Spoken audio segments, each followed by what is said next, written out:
fait ça a été un processus qui a pris un petit peu de temps. En fait, à partir du moment où j'ai entamé ma transition, je savais que une des étapes essentielles du parcours, ce serait la vaginoplastie, ce serait cette opération. Et donc très vite, j'ai commencé à me renseigner via les réseaux sociaux, via le tissu associatif parisien, pour savoir où je pouvais éventuellement trouver la meilleure offre. Évidemment, la Thaïlande s'est imposée de manière là aussi très rapide. Ensuite, ça a été quelque chose qui s'est un peu maturé, parce que j'ai quand même attendu 10 ans avant de faire ma vaginoplastie. En fait, c'est comme ça que je me suis décidée pour choisir le docteur chez Taout.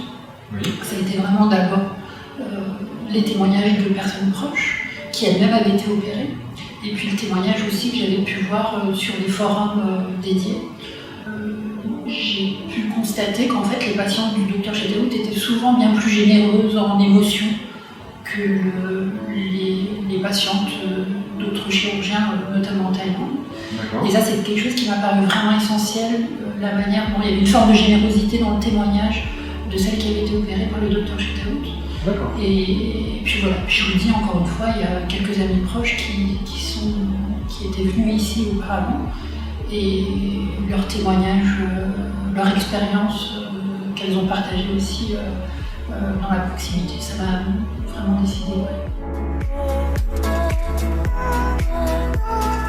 Oui, tout à fait. Ça a été d'ailleurs un lieu de ressources assez important, notamment pour prendre contact, pour être parfois rassuré, pour avoir quelques petites infos supplémentaires. Et puis c'était aussi un site sur lequel moi je revenais régulièrement avant l'opération, parce que à la fois je vais donner une image un peu enfantine, mais comme quand justement c'est Noël qui arrive et on regarde le catalogue des cadeaux pour pouvoir continuer à rêver et à... Oui. Voilà, c'est un peu ça en fait.